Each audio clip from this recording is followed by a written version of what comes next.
ਕਈ ਵਾਰ ਸੋਚਦੇ ਹਾਂ ਵੀ ਸਾਡੇ ਨਾਲ ਤਾਂ ਪੰਛੀ ਚੰਗੇ ਆ।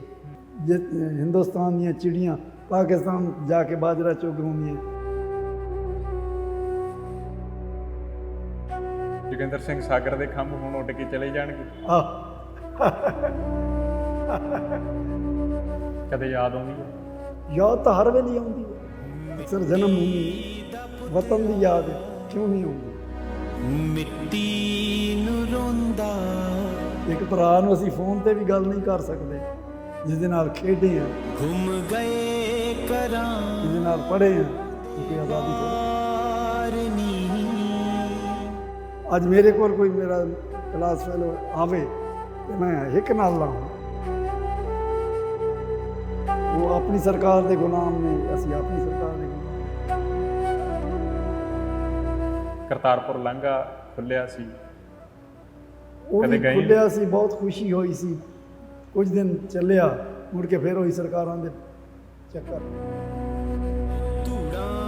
ਉੱਥੇ ਹੰਝੂਆਂ ਦੇ ਤਬਾਦਲੇ ਹੋਏ ਨੂੰ ਮੱਥੇ ਮਿਲੇ, ਹੰਝੂਆਂ ਦੇ ਤਬਾਦਲੇ ਲਾ ਦੇ ਜੱਫੀਆਂ ਪਾ ਪਾ ਮਿਲੇ। ਹੁਣ ਵੀ ਕਹਿੰਦੇ ਕਿ ਆਓ ਨਾ ਤੇ ਅਸੀਂ ਉੱਥੇ ਆ ਕੇ ਤੁਹਾਨੂੰ ਮਿਲਾਂਗੇ। ਡਰ ਦਾ ਮਾਹੌਲ ਬਣਿਆ ਸੀ ਵੀ ਇੱਧਰੋਂ ਨਾ ਹਮਲਾ ਹੋ ਜਾਏ, ਇੱਧਰੋਂ ਨਾ ਹਮਲਾ ਹੋ ਜਾਏ। ਹਾਲਾਤ ਜਦੋਂ ਬਦਲੇ, ਤਕਰੀਬਨ ਵਿਸਾਖ ਦੇ ਵਿੱਚ, ਅਪ੍ਰੈਲ ਦੇ ਵਿੱਚ ਸਾਨੂੰ ਕਨਸੂਆਂ ਮਿਲਣ ਲੱਗ ਗਈਆਂ ਕਿ ਦੰਗੇ ਸ਼ੁਰੂ ਹੋ ਗਏ। ਚਲੋ ਇੱਕ ਦੋ ਦਿਨ ਸਾਡੇ ਉੱਤੇ ਹਮਲੇ ਕਰਨ ਦੀ ਕੋਸ਼ਿਸ਼ ਵੀ ਕੀਤੀ ਗਈ। ਕਿੰਨਾ ਵੱਲੋਂ?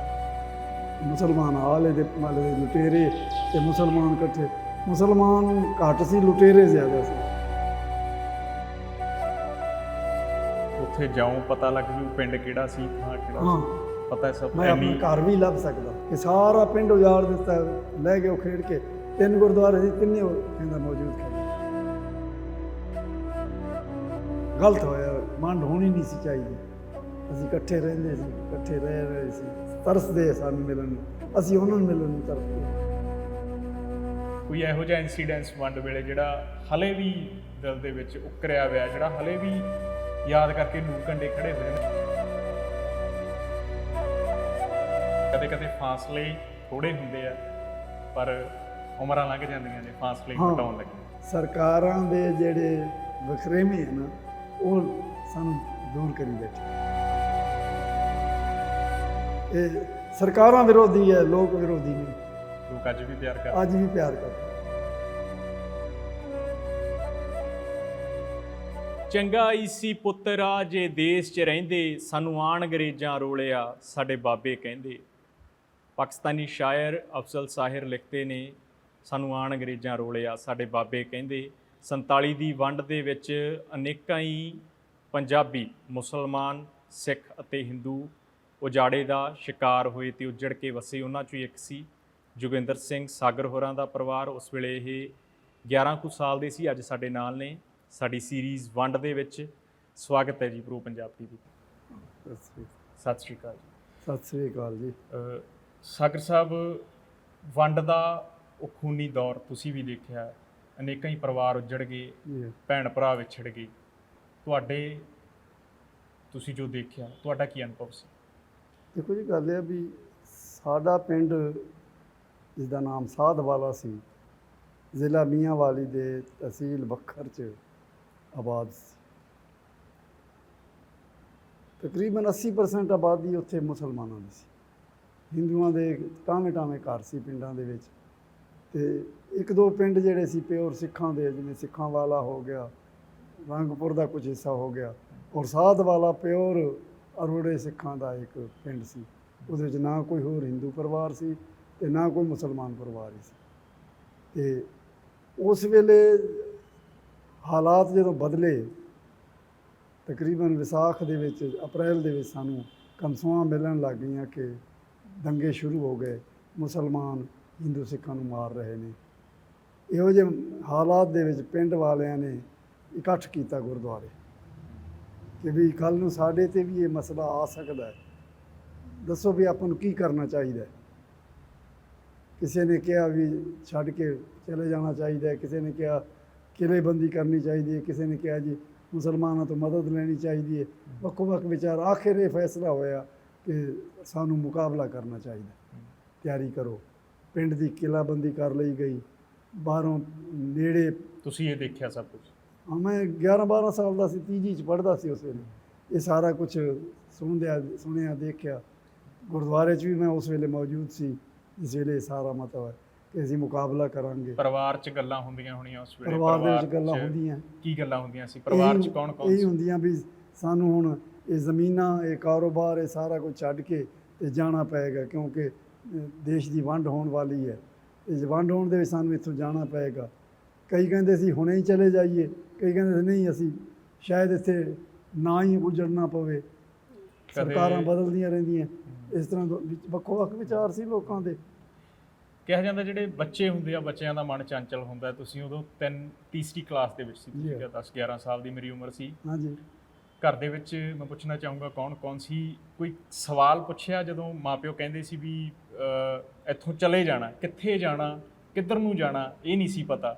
ਇਹ ਸਵਾਲ ਸੀ ਜ਼ਿਹਨ ਦੇ ਵਿੱਚ। ਕਦੇ ਤੁਸੀਂ ਪੁੱਛਿਆ ਕਿੱਥੇ ਜਾਣਾ, ਘਰ ਛੱਡ ਕੇ ਕਿਉਂ ਜਾਣਾ, ਜਾਂ ਇੱਦਾਂ ਦੇ ਸਵਾਲ ਸੀ? ਪੁੱਛਿਆ ਭਾਵੇਂ ਨਹੀਂ, ਪਰ ਗੱਲਾਂ 'ਚ ਪਤਾ ਲੱਗਦਾ ਸੀ ਕਿ ਅਸੀਂ ਉੱਧਰ ਮਾਲਵੇ ਦੀ ਧਰਤੀ 'ਤੇ ਜਾਵਾਂਗੇ, ਕਿਉਂਕਿ ਸਾਡਾ ਮੁੱਢ ਮਾਲਵੇ ਨਾਲ ਸੰਬੰਧ ਰੱਖਦਾ ਸੀ।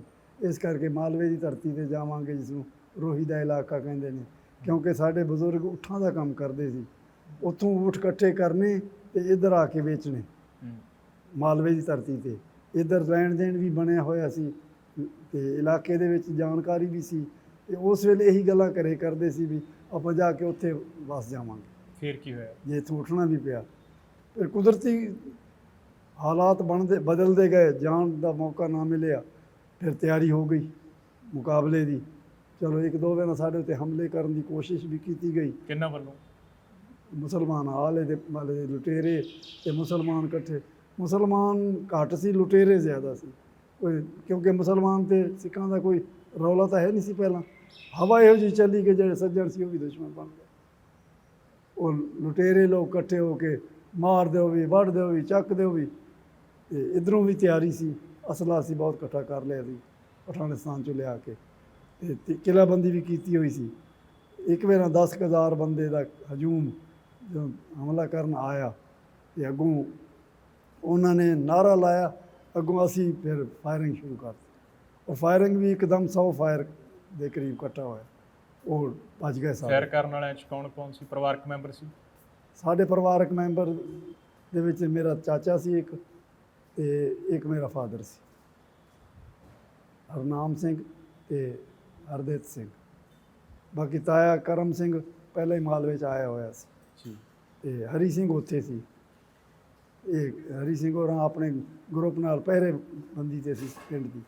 ਤੇ ਫਿਰ ਇਹ ਬਾਹਰਲੇ ਘਰਾਂ ਨੂੰ ਉਠਾ ਕੇ ਪਿੰਡ ਦੇ ਵਿੱਚ ਲਿਆਂਦਾ, ਕਿਲ੍ਹੇਬੰਦੀ ਕੀਤੀ ਹੋਈ ਸੀ। ਉੱਥੋਂ ਫਿਰ ਕੁਦਰਤ ਨੇ ਜਦੋਂ ਰੱਖਣਾ ਹੋਵੇ, ਉਹ ਤਾਂ ਗਏ, ਚਲੋ ਵੀ ਪਠਾਣਾਂ ਨੂੰ ਲਿਆਵਾਂਗੇ, ਇਹਨਾਂ ਕੋਲ ਅਸਲਾ ਬਹੁਤ ਹੈ। ਕੁਝ ਅਫਵਾਹਾਂ ਫੈਲ ਗਈਆਂ ਵੀ ਇਹਨਾਂ ਕੋਲ ਮਸ਼ੀਨ ਗਨ ਹੈ, ਇਹਨਾਂ ਕੋਲ ਬੰਬ ਹੈ। ਸਾਦਾਂ ਵਾਲੇ ਪਿੰਡ 'ਚ? ਸਾਧ ਵਾਲੇ ਕੋਲ ਬਹੁਤ ਅਸਲਾ ਹੈ। ਇਹੋ ਜਿਹੀਆਂ ਅਫਵਾਹਾਂ ਸੁਣ ਕੇ ਉਹ ਕਹਿੰਦੇ ਪਠਾਣਾਂ ਨੂੰ ਲਿਆਵਾਂਗੇ, ਫਿਰ ਇਹ ਕਾਬੂ ਆਉਣਗੇ। ਉਹ ਇਹ ਕਿਹੜੇ ਮਹੀਨੇ ਦੀ ਗੱਲ ਹੈ? 47 ਦੇ ਕਿਹੜੇ ਮਹੀਨੇ ਦੀ ਗੱਲ ਹੈ? ਸਾਵਣ ਦਾ ਮਹੀਨਾ ਹੋਊਗਾ। ਸਾਵਣ ਅਜੇ ਸ਼ੁਰੂ ਨਹੀਂ ਸੀ ਹੋਇਆ, ਸਾਉਣ ਮਹੀਨੇ, ਹਾੜ ਦੇ ਅਖੀਰਲੇ ਦਿਨਾਂ ਦੀ ਗੱਲ ਹੈ। ਤੇ ਕਿਉਂਕਿ ਜੁਲਾਈ ਦੇ ਨੇੜੇ ਤੇੜੇ ਇਹਨਾਂ ਦਿਨਾਂ ਦੀ? ਇਹਨਾਂ ਦਿਨਾਂ 'ਚ ਪੂਰੀ ਗਰਮੀ ਪੈਂਦੀ ਸੀ ਉਸ ਵੇਲੇ, ਟਿੱਬਿਆਂ ਦਾ ਇਲਾਕਾ ਸੀ। ਤੇ ਜਦੋਂ ਟਿੱਬੇ ਦੇ ਉੱਤੋਂ ਉਹਨਾਂ ਨੇ ਨਾਅਰਾ ਲਾਇਆ, 10,000 ਬੰਦਾ ਸੀ, 10-12,000। ਉਸ ਨਾਅਰਾ ਸੁਣ ਕੇ ਇੱਧਰੋਂ ਫਾਇਰਿੰਗ ਹੋਈ, ਟਿੱਬੇ ਕੰਬ ਉੱਠੇ ਸੀ, ਇੰਨਾ ਖੜਕਾ ਹੋਇਆ। ਪਠਾਣੀ ਰਫਲਾਂ ਦੀ ਖੜਕਾ ਬਹੁਤ ਕਰਦੀਆਂ। ਤੇ ਕੁਦਰਤੀ ਇੱਧਰੋਂ ਫਿਰ ਮਾਲਵੇ 'ਚ ਆਏ ਹੋਏ ਸੀ ਜਥੇਦਾਰ ਤਾਰਾ ਸਿੰਘ ਜੀ। ਉਹਦੀ ਪਹੁੰਚ ਸੀ ਮਾਸਟਰ ਤਾਰਾ ਸਿੰਘ ਤਾਈਂ, ਬਲਦੇਵ ਸਿੰਘ ਤਾਈਂ। ਤੇ ਉਹਨਾਂ ਨੂੰ ਮਿਲਾ ਕੇ ਵੀ ਸਾਡਾ ਇਕੱਲਾ ਪਿੰਡ ਹੈ ਸਿੱਖਾਂ ਦਾ, ਤੇ ਉੱਥੇ ਨੁਕਸਾਨ ਹੋ ਜਾਊਗਾ। ਉਹਨਾਂ ਨੇ ਮਿਲਟਰੀ ਮਨਜ਼ੂਰ ਕਰਾ ਲਈ। ਮਿਲਟਰੀ ਦੇ 3-4 ਟਰੱਕ ਪਹੁੰਚ ਗਏ। ਸੂਬੇਦਾਰ ਸੇਵਾ ਸਿੰਘ ਸੀ ਸ਼ਾਇਦ, ਕਿ ਸੋਭਾ ਸਿੰਘ ਇਹੋ ਜਿਹਾ ਨਾਂ ਸੀ, ਤੇ ਨਾਲ ਗੋਰਖਾ ਮਿਲਟਰੀ ਤੇ ਸਿੱਖ ਮਿਲਟਰੀ। ਉਹ ਸਾਨੂੰ ਉੱਥੇ ਕੱਢ ਕੇ ਹੈਦਰਾਬਾਦ ਲਿਆਏ। ਹੈਦਰਾਬਾਦ ਆ ਕੇ ਸਾਨੂੰ ਬਾਹਰਲੇ ਘਰਾਂ ਦੇ ਵਿੱਚ ਰਿਹਾਇਸ਼ ਦਿੱਤੀ ਗਈ ਵੀ ਇਹਨਾਂ ਕੋਲ ਅਸਲਾ ਹੈ। ਅਸਲੇ ਕਰਕੇ ਅਸੀਂ ਬਾਹਰਲੇ ਘਰਾਂ ਦੇ ਮੋਰਚੇ ਬਣਾ ਲਏ, ਬੋਰੀਆਂ ਰੇਤੇ ਦੀਆਂ ਭਰ ਕੇ, ਤੇ ਰਾਤੀ ਪਹਿਰਾ ਦਿੰਦੇ ਰਹੇ। ਉੱਥੇ ਹੈਦਰਾਬਾਦੀਆਂ ਨੇ ਸਾਡੀ ਬਹੁਤ ਸੇਵਾ ਕੀਤੀ। ਅਸੀਂ ਵੀ ਬੈਠੇ ਰਹਿੰਦੇ ਸੀ ਮੋਰਚਿਆਂ 'ਚ, ਪਰ ਉਹ ਸਾਰਾ ਸਾਡਾ ਖਾਣ ਪੀਣ ਸਭ ਕੁਝ ਬਹੁਤ ਸੇਵਾ ਕੀਤੀ ਉਹਨਾਂ ਨੇ। ਚਲੋ ਉੱਥੇ 15-20 ਦਿਨ ਰਹੇ, ਫਿਰ ਇੱਥੋਂ ਮਿਲਟਰੀ ਗਈ, ਉੱਥੋਂ ਸਾਨੂੰ ਚੁੱਕ ਕੇ ਹੈਦਰਾਬਾਦ ਲਿਆਈ। ਹੈਦਰਾਬਾਦ ਤੋਂ ਚੁੱਕ ਕੇ 18 ਹਜ਼ਾਰੀ ਕੈਂਪ ਵਿੱਚ। ਕਦੇ ਸਵਾਲ ਨਹੀਂ ਕੀਤਾ ਮਾਪਿਓ ਨੂੰ ਕਿ ਕਿੱਥੇ ਜਾ ਰਹੇ ਆ, ਕਿਉਂ ਜਾ ਰਹੇ ਆ? ਇਦਾਂ ਦੇ ਸਵਾਲ ਤਾਂ ਆਉਂਦੇ ਹੋਣਗੇ। ਉਸ ਵੇਲੇ ਸਕੂਲ ਛੁੱਟ ਗਿਆ, ਸਕੂਲ ਦੇ ਵਿੱਚ ਤੁਸੀਂ ਕਿਹਾ ਮੇਰਾ ਸਵਾਲ ਸਵਾਲ ਵੀ ਕਰਦੇ ਸੀ। ਸਭ ਤੋਂ ਵੱਡਾ ਇਸ ਵੇਲੇ ਸਵਾਲ ਇਹ ਸੀ ਵੀ ਡਰ ਦਾ ਮਾਹੌਲ ਬਣਿਆ ਸੀ ਵੀ ਇਧਰੋਂ ਨਾ ਹਮਲਾ ਹੋ ਜਾਏ, ਇਧਰੋਂ ਨਾ ਹਮਲਾ ਹੋ ਜਾਏ। ਬਸ ਅਸਲਾ ਲੈ ਕੇ ਉਹ ਤਿਆਰ ਬਰ ਤਿਆਰ ਰਹਿੰਦੇ ਸੀ ਔਰ ਸਾਨੂੰ ਆਸੇ-ਪਾਸੇ ਜਾਣ ਨਹੀਂ ਸੀ ਦਿੰਦੇ। ਡਰ ਦੇ ਮਾਹੌਲ ਦੇ ਵਿੱਚ ਅਸੀਂ ਕੋਈ ਸਵਾਲ ਬਹੁਤੇ ਕਰਦੇ ਨਹੀਂ ਸੀ। ਇਹ ਸੀਗਾ ਵੀ ਪਤਾ ਨਹੀਂ ਬਚ ਕੇ ਜਾਵਾਂਗੇ ਕਿ ਤਾਏ ਨਹੀਂ। ਚਾਚੇ ਦੇ ਬੱਚਿਆਂ ਨੂੰ ਇਕੱਠੇ ਖੇਡਦੇ, ਫਿਰ ਖੇਡਦੇ ਵੀ ਇਕੱਠੇ ਸੀ, ਰਹਿੰਦੇ ਵੀ ਇਕੱਠੇ ਸੀ, ਤੇ ਆਪਸ ਵਿੱਚ ਸਵਾਲ ਵੀ ਕਰਦੇ ਸੀ ਕੀ ਪਤਾ ਹੁਣ ਅਸੀਂ ਕਿੱਥੇ ਜਾਵਾਂਗੇ, ਕੀ ਪਤਾ ਮਾਪੇ ਵਿਛੜ ਨਾ ਜਾਣ, ਕੀ ਪਤਾ ਸਾਨੂੰ ਭੁੱਖੇ ਨਾ ਮਰਨਾ ਪਵੇ, ਕੀ ਪਤਾ ਆ ਕੇ ਮੁਸਲਮਾਨ ਮਾਰ ਨਾ ਦੇਣ। ਇਹੋ ਜਿਹੀਆਂ ਗੱਲਾਂ ਆਪਸ ਵਿੱਚ ਅਸੀਂ ਕਰਦੇ ਹੁੰਦੇ ਸੀ। ਬੱਚੇ ਨਾਲ ਪੜ੍ਹਦੇ ਹੁੰਦੇ ਸੀ ਤੁਹਾਡੇ? ਤੁਸੀਂ ਕਿਹਾ ਮੈਂ ਤੀਸਰੀ ਜਮਾਤ 'ਚ ਪੜ੍ਹਦਾ ਸੀ ਜਦੋਂ ਮੈਂ ਇੱਧਰ ਆ ਗਿਆ, ਜਦੋਂ ਵੰਡ ਹੁੰਦੀ ਆ। ਹਾਂਜੀ, ਤੀਸਰੀ ਜਮਾਤ 'ਚ ਪੜ੍ਹਦੇ ਸੀ ਨਾਲ ਹਿੰਦੂਆਂ ਦੇ, ਮੁਸਲਮਾਨਾਂ ਦੇ ਹੋਰ ਬੱਚੇ ਜੋ ਦੋਸਤ ਪੜ੍ਹਦੇ ਸੀ ਮੁਸਲਮਾਨਾਂ ਦੇ, ਪਾਕਿਸਤਾਨ 'ਚ ਰਹਿ ਗਏ, ਪੜ੍ਹਦੇ ਸੀ। ਉਹਨਾਂ ਨੂੰ ਮਿਲ ਕੇ ਆਏ ਉਦੋਂ ਫਿਰ, ਜਾਂ ਕੋਈ ਗੱਲ ਹੋਈ ਆਖਰੀ ਵੇਲੇ? ਉਹ ਵਿਚਾਰੇ ਰੋਂਦੇ ਸੀ ਵੀ ਤੁਸੀਂ ਜਾ ਰਹੇ ਹੋ। ਅਸੀਂ ਆਖਿਆ ਹਾਂ ਅਸੀਂ ਜਾ ਰਹੇ ਹਾਂ। ਪੜ੍ਹਦੇ ਸੀ ਸਾਡੇ ਨਾਲ, ਮੇਰੇ ਨਾਲ 5-7 ਮੁੰਡੇ ਪੜ੍ਹਦੇ ਹੁੰਦੇ ਸੀ। ਇੱਕ ਸਿਕੰਦਰ ਸੀ, ਇੱਕ ਅਬਦੁੱਲਾ ਸੀ, ਇੱਕ ਹਾਜੀ ਕਹਿੰਦੇ ਸੀ, ਪਤਾ ਨਾਂ ਤਾਂ ਕੀ ਸੀ। ਤੇ ਇਸ ਤਰ੍ਹਾਂ ਪੜ੍ਹਦੇ ਸੀ ਨਾਲ। ਉਹ ਕਿਉਂਕਿ ਭਰਾਵਾਂ ਭੈਣਾਂ ਨੂੰ ਰਹਿੰਦੇ ਸੀ ਵੀ ਆਪਸ ਇਕੱਠੇ, ਕੋਈ ਦਿੱਕਤ ਨਹੀਂ ਸੀ। ਤੇ ਉਹ ਰੋਂਦੇ ਸੀ ਵੀ ਤੁਸੀਂ ਕਿਉਂ ਚੱਲੇ ਹੋ, ਕਦੇ ਪੁੱਛਦੇ ਵੀ ਸੀ। ਜੀ ਕੀਤਾ ਦੁਬਾਰਾ ਮਿਲਣ ਨੂੰ ਵੀ? ਬੜਾ ਜੀ ਕੀਤਾ, ਪਰ ਮਾਹੌਲ ਹੀ ਕੋਈ ਇਹੋ ਜਿਹਾ ਬਣਿਆ, ਮੌਕਾ ਬਣਿਆ ਹੀ ਨਹੀਂ। ਕਿਸੇ ਨਾਲ ਰਾਬਤਾ ਹੋਇਆ ਹੋਵੇ ਕਦੇ? ਹਾਂ, ਸਿਕੰਦਰ ਨਾਲ ਮੇਰਾ ਫੋਨ ਤੇ ਗੱਲ ਹੋਈ ਸੀ। ਕਿਵੇਂ? ਇੱਥੇ ਮੈਨੂੰ ਗੁਰਮੁਖ ਸਿੰਘ ਹੈ ਬਠਿੰਡੇ, ਜੀ। ਇਹਨੇ ਮੈਨੂੰ ਨੰਬਰ ਦਿੱਤਾ, ਕਹਿੰਦਾ ਯਾਰ ਮੇਰੀ ਸਿਕੰਦਰ ਨਾਲ ਗੱਲ ਹੋਈ ਸੀ। ਤੇ ਇਹਨਾਂ ਨੂੰ ਕਿਵੇਂ ਮਿਲੇਗਾ? ਸਿਕੰਦਰ ਦਾ ਫੋਨ ਕਿਸੇ ਨੇ ਦਿੱਤਾ ਫੋਨ ਤੇ ਸਿਕੰਦਰ ਨੇ ਪੁੱਛਿਆ ਸੀ, ਕਹਿੰਦਾ ਇੱਕ ਜੋਗਿੰਦਰ ਸਾਡੇ ਨਾਲ ਪੜ੍ਹਦਾ ਹੁੰਦਾ ਸੀ। ਜੋਗਿੰਦਰ, ਹਾਂ ਪੜ੍ਹਦਾ ਹੁੰਦਾ ਸੀ। ਤੇ ਉਹ ਜੋਗਾ ਕਹਿੰਦੇ ਹੁੰਦੇ ਸੀ। ਉਹ ਕਿੱਥੇ ਹੈ? ਕਹਿੰਦਾ ਮੈਂ ਆਖਿਆ ਮੈਂ ਮਿਲਾ ਦਿੰਦਾ। ਉਹਨੇ ਫਿਰ ਮੈਨੂੰ ਨੰਬਰ ਦਿੱਤਾ, ਮੈਂ ਸਿਕੰਦਰ ਨੂੰ ਮਿਲਾਇਆ। ਉਸੇ ਭਾਸ਼ਾ 'ਚ ਸਾਡੀ ਗੱਲਬਾਤ ਵੀ ਹੋਈ, ਬੜੇ ਚੰਗੇ ਮਾਹੌਲ 'ਚ। ਮੈਂ ਫਿਰ ਪੁੱਛ ਲਿਆ ਬਈ ਪਰਿਵਾਰ ਕਿਵੇਂ ਹੈ? ਤੇ ਹੱਸ ਕੇ ਕਹਿਣ ਲੱਗਾ ਅੱਲਾ ਦਾ ਫਜ਼ਲ ਹੈ, 2 ਤੇਰੀਆਂ ਭਰਜਾਈਆਂ ਨੇ, 8 ਛੋਹਰੇ ਨੇ, 3 ਛੋਰੀਆਂ ਨੇ, ਤੇ ਤਵਾ ਇੱਕੋ ਹੈ। ਤਵਾ ਇੱਕੋ ਹੈ। ਬੜਾ ਮੈਂ ਖੁਸ਼ ਹੋਇਆ ਵੀ ਇੰਨਾ ਪਰਿਵਾਰ ਹੁੰਦੇ, ਤਵਾ ਇੱਕੋ ਹੈ। ਤੇ ਫਿਰ ਮੈਂ ਪੁੱਛਿਆ ਵੀ ਉੱਥੋਂ ਦੇ, ਕਹਿੰਦਾ ਇੱਥੇ ਸੜਕਾਂ ਆ ਗਈਆਂ, ਬਿਜਲੀ ਵੀ ਆ ਗਈ ਹੈ, ਨਹਿਰ ਕੋਈ ਨਹੀਂ ਹੈ ਕਿਉਂਕਿ ਟਿੱਬਿਆਂ ਦੇ ਵਿੱਚ ਨਹਿਰ ਬੜੀ ਦਿੱਕਤ ਹੈ। ਹੁਣ ਉਹੀ ਬਰਾਨੀ ਇਲਾਕਾ ਹੈ, ਮੀਂਹ ਪੈ ਜਾਏ ਤਾਂ ਫਸਲਾਂ ਦੇ ਢੇਰ ਲੱਗ ਜਾਂਦੇ ਨੇ, ਨਾ ਪਵੇ ਤਾਂ ਫਿਰ ਬੈਠੇ ਰਹਿੰਦੇ। ਤੇ ਪਰ ਮੈਨੂੰ ਉਹਨੇ ਕੋਸ਼ਿਸ਼ ਕੀਤੀ ਵੀ ਤੁਸੀਂ ਕਿਸੇ ਵੇਲੇ ਆਓ, ਤੁਸੀਂ ਇੱਧਰ ਆਓ ਤਾਂ ਮੇਰਾ ਇੱਕ ਲੜਕਾ ਹਾਈ ਕੋਰਟ ਦੇ ਵਿੱਚ ਲਾਹੌਰ ਵਕੀਲ ਹੈ ਜੀ, ਮੈਂ ਉਸ ਨੂੰ ਕਹਾਂਗਾ ਆਪਣੀ ਗੱਡੀ ਦੇ ਤੈਨੂੰ ਪਿੰਡ ਲੈ ਆਵੇਗਾ। ਜੀ। ਇਸ ਤਰ੍ਹਾਂ ਗੱਲਾਂ ਕਰਦੇ ਰਹੇ। ਅਸੀਂ ਥਾਂ ਕਿਹੜਾ ਹਾਂ, ਪਤਾ ਹੈ ਸਭ? ਮੈਂ ਆਪਣਾ ਘਰ ਵੀ ਲੱਭ ਸਕਦਾ ਕਿਉਂਕਿ ਉੱਥੇ ਨਿਸ਼ਾਨੀਆਂ ਕੀ ਹੈ ਵੀ ਉੱਥੇ ਖੂਹ ਮੌਜੂਦ ਹੈ। 3-4 ਖੂਹ ਜਿਹੜੇ ਸੀ ਗੁਰਦੁਆਰੇ ਨਹੀਂ ਢਾਏ ਉਹਨਾਂ ਨੇ। ਔਰ ਬਹੁਤ ਵੱਡੀ ਗੱਲ ਹੈ ਕਿ ਸਾਰਾ ਪਿੰਡ ਉਜਾੜ ਦਿੱਤਾ, ਲੈ ਗਏ ਉਹ ਖੇਡ ਕੇ। 3 ਗੁਰਦੁਆਰੇ ਸੀ, 3 ਕਹਿੰਦਾ ਮੌਜੂਦ ਖੜੇ। ਕਦੇ ਯਾਦ ਆਉਂਦੀ ਹੈ? ਯਾਦ ਤਾਂ ਹਰ ਵੇਲੇ ਆਉਂਦੀ ਹੈ। ਅਕਸਰ ਜਨਮ ਭੂਮੀ ਹੈ, ਵਤਨ ਦੀ ਯਾਦ ਕਿਉਂ ਨਹੀਂ ਆਉਂਦੀ? ਇਹ ਸਰਕਾਰਾਂ ਵਿਰੋਧੀ ਹੈ, ਲੋਕ ਵਿਰੋਧੀ ਨਹੀਂ। ਲੋਕ ਅੱਜ ਵੀ ਪਿਆਰ ਕਰਦੇ? ਅੱਜ ਵੀ ਪਿਆਰ ਕਰਦੇ। ਅੱਜ ਮੇਰੇ ਕੋਲ ਕੋਈ ਮੇਰਾ ਕਲਾਸ ਫੈਲੋ ਆਵੇ ਤੇ ਮੈਂ ਹਿੱਕ ਨਾਲ ਲਾਵਾਂ। ਸਾਗਰ ਸਾਹਿਬ, ਇੱਧਰ ਤੁਸੀਂ ਆਏ ਜਦੋਂ ਆਰਮੀ ਕੈਂਪ 'ਚ ਰਹੇ, ਉਸ ਤੋਂ ਬਾਅਦ ਕੀ ਹੋਇਆ? ਇੱਧਰ ਆ ਕੇ ਅਸੀਂ, ਕਿਉਂਕਿ ਸਾਨੂੰ ਤਾਂ ਕੋਈ ਦਿੱਕਤ ਆਈ ਨਾ ਸਾਡੇ ਪਰਿਵਾਰ ਨੂੰ, ਕਿਉਂਕਿ ਮਾਲਵੇ ਦੇ ਵਿੱਚ ਕਈ ਥਾਵਾਂ 'ਤੇ ਊਠਾਂ ਨਾਲ ਆਉਂਦੇ ਸੀ ਬਜ਼ੁਰਗ, ਤੇ ਇੱਥੇ ਡੇਰੇ ਬਣੇ ਹੋਏ ਸੀ। ਮਹੀਨਾ 2 ਮਹੀਨੇ ਊਠ ਇੱਥੇ ਰੱਖਦੇ ਸੀ, ਤੇ ਪਿੰਡਾਂ ਦੇ ਵਿੱਚ ਡੇਰੇ ਬਣੇ ਹੋਏ ਸੀ। ਅਸੀਂ ਤਾਂ ਆ ਕੇ ਇੱਕ ਪਿੰਡ ਟੀਮਾਂ ਵਾਲੀ ਹੈ ਕੋਟਕਪੂਰੇ ਦੇ ਕੋਲ, ਉੱਥੇ ਆ ਕੇ ਵਸ ਗਏ। ਲੋਕਾਂ ਨੇ ਬਹੁਤ ਸਾਥ ਦਿੱਤਾ, ਅਨਾਜ, ਰੋਟੀ, ਪਾਣੀ, ਦੁੱਧ, ਹਰ ਤਰ੍ਹਾਂ ਲੋਕਾਂ ਨੇ ਸਾਥ ਦਿੱਤਾ। ਸਾਨੂੰ ਤਾਂ ਮਹਿਸੂਸ ਹੀ ਨਹੀਂ ਹੋਇਆ ਵੀ ਅਸੀਂ ਉੱਜੜ ਕੇ ਆਏ ਹਾਂ। ਇੱਥੋਂ ਫਿਰ ਸਾਨੂੰ ਅੰਬਾਲੇ ਜ਼ਮੀਨ ਅਲਾਟਮੈਂਟ ਹੋਈ, ਇੱਥੋਂ ਅੰਬਾਲੇ ਚਲੇ ਗਏ। ਟੀਮਾਂ ਵਾਲੀ ਤੋਂ ਅੰਬਾਲੇ ਗਏ? ਟੀਮਾਂ ਵਾਲੀ ਤੋਂ ਅੰਬਾਲੇ ਚਲੇ। ਪਰਿਵਾਰ 'ਚ ਕਿੰਨਾ ਕੁ ਵੱਡਾ ਪਰਿਵਾਰ ਸੀ? ਕਿੰਨੇ ਕੁ ਜੀ ਸੀ ਪਰਿਵਾਰ ਦੇ ਵਿੱਚ? ਫਾਦਰ ਸਾਹਿਬ ਔਰ 4 ਭਰਾ ਸੀ, 4ਾਂ ਦੇ ਅਗਾਂਹ 2-2, 3-3 ਬੱਚੇ ਵੀ ਸੀ, ਘਰ ਵਾਲੇ ਵੀ। ਇਸ ਤਰ੍ਹਾਂ ਕੋਈ 10-15 ਜੀਆਂ ਦਾ ਪਰਿਵਾਰ ਸੀ ਸਾਰਾ। ਸਾਰਾ ਪਰਿਵਾਰ ਹੀ ਇਕੱਠਾ ਆਇਆ? ਉਹੀ ਸਿਕੰਦਰ ਦੇ ਕਹਿਣ ਤਵਾ ਇੱਕੋ ਹੀ ਸੀ ਸਾਡਾ। ਫਿਰ ਅੰਬਾਲੇ ਚਲੇ ਗਏ ਉਸ ਤੋਂ ਬਾਅਦ? ਅੰਬਾਲੇ ਬੜੌਲੇ ਪਿੰਡ ਜ਼ਮੀਨ ਲੈ ਲਾਟ ਹੋਏ ਉੱਥੇ ਅਗਵਾਈ ਕਰਦੇ ਰਹੇ। ਅੰਬਾਲੇ ਤੋਂ ਫਿਰ ਵਾਪਸ ਅਸੀਂ ਕੋਟਕਪੂਰੇ ਆ ਕੇ ਸੈਟਲ ਹੋ ਗਏ 1956 'ਚ, ਕਿਉਂਕਿ ਉੱਥੇ ਸਾਡੀ ਬਰਾਦਰੀ ਕੋਈ ਹੈ ਨਹੀਂ ਸੀ, ਇਕੱਲਾ ਘਰ ਹੋਣ ਕਰਕੇ। ਫਿਰ ਇੱਧਰ ਸਾਡੀ ਬਰਾਦਰੀ ਕੋਟਕਪੂਰਾ, ਫਰੀਦਕੋਟ ਜਾਂ ਮਾਲਵੇ ਸੀ, ਇੱਥੇ ਆ ਕੇ ਫਿਰ ਸੈਟਲ ਹੋ ਗਏ। ਜਦੋਂ ਪਾਕਿਸਤਾਨ ਬਣਿਆ ਨਾ 60 ਦੇ ਵਿੱਚ ਮੈਂ ਇੱਕ ਗੀਤ ਲਿਖਿਆ ਸੀ 1960 ਦੇ ਵਿੱਚ? 1960 'ਚ, ਤੇ ਬੜਾ ਚਰਚਿਤ ਹੋਇਆ ਜੀ। ਉਹ ਸੀ ਤੈਨੂੰ ਤੇਰਾ ਪੰਜਾਬ ਵਿਖਾਵਾਂ, ਹੂੰ ਜੇ ਆਵੇਂ ਇੱਕ ਵਾਰ ਉਹ ਬਾਬਾ, ਹੂੰ ਜੇ ਆਵੇਂ ਇੱਕ ਵਾਰ। ਹੁਣ ਮੈਂ ਗਾ ਤੇ ਨਹੀਂ ਸਕਦਾ, ਉਦੋਂ ਗਾ ਕੇ ਸੁਣਾਉਂਦਾ ਹੁੰਦਾ ਸੀ, ਤੇ ਹੁਣ ਤੁਹਾਨੂੰ ਸੁਣਾ ਦਿੰਦਾ। ਤੁਸੀਂ ਵੈਸੇ ਸਾਨੂੰ ਸੁਣਾ ਦਿਓ। ਹਾਂ, ਜਿਸ ਦੀ ਸੋਹਣੀ ਧਰਤੀ 5 ਦਰਿਆਵਾਂ ਨਾਲ ਸ਼ਿੰਗਾਰੀ, ਜਿਸ ਧਰਤੀ ਤੇ ਜਨਮ ਲਿਆ ਸੀ ਤੂੰ ਨਾਨਕ ਨਿਰੰਕਾਰੀ, ਉਸ ਦੇ ਅੱਜ 2 ਟੋਟੇ ਹੋਏ। ਪੰਜਾਬ ਦੇ 2, ਪੱਛਮੀ ਪੰਜਾਬ ਦੇ ਪੂਰਬੀ, ਉਸ ਦੇ ਅੱਜ 2 ਟੋਟੇ ਹੋਏ, ਅੱਧਾਂ ਪਾ ਵਿਚਕਾਰ ਉਹ ਬਾਬਾ, ਜੇ ਆਵੇਂ ਇੱਕ ਵਾਰ। ਵੰਡ ਤੋਂ ਬਾਅਦ ਘਰ ਦੇ ਹਾਲਾਤ ਕਿੱਦਾਂ ਦੇ ਸੀ? ਘਰ ਦੇ ਹਾਲਾਤ ਡਾਵਾਂਡੋਲ ਰਹੇ ਹੈ, ਸੰਘਰਸ਼ ਰਿਹਾ, ਕੋਈ ਅਮੀਰੀ ਵੀ ਨਹੀਂ ਰਹੀ ਤੇ ਕੋਈ ਗਰੀਬੀ ਵੀ ਨਹੀਂ ਰਹੀ। ਵਾਈ ਸੀ 25 ਕਿੱਲਿਆਂ ਦੀ ਅੰਬਾਲੇ ਦੇ ਵਿੱਚ? ਜਿਵੇਂ ਵਾਈ ਬਰਾਨੀ ਜ਼ਮੀਨ ਸੀ, ਵਾਈ ਦੇ ਵਿੱਚ ਆਪਣਾ ਟਾਈਮ ਪਾਸ ਹੁੰਦਾ ਰਿਹਾ, ਕੋਈ ਬਹੁਤੀ ਉਹ ਕੋਈ ਨਹੀਂ ਹੋਈ। ਪਰ ਨਾਲ ਉਸ ਤੋਂ ਬਾਅਦ ਇੱਕ ਮੇਰਾ ਚਾਚਾ ਤੇ ਦੋਵੇਂ ਚਾਚੇ, ਫਾਦਰ ਤੇ ਤਾਇਆ ਨਹੀਂ, ਦੋਵੇਂ ਚਾਚੇ ਊਠਾਂ ਦਾ ਕੰਮ ਕਰਨ ਲੱਗ ਗਏ।